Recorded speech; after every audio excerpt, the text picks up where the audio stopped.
Hello mga kabarangay! Welcome po sa lungsod ng Carmen Bohol, Philippines. Ang lungsod ng Carmen Bohol ay mayroong 29 na mga barangay. Kung gusto mong malaman, panoorin mo ang videong ito.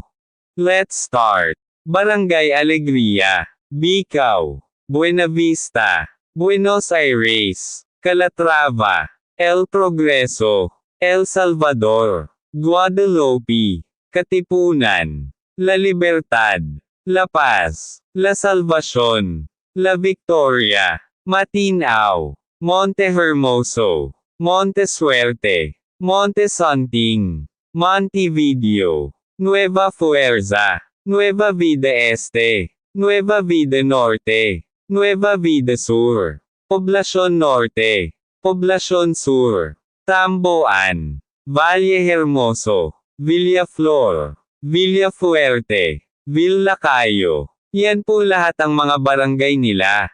Thanks for watching. Please subscribe for more videos.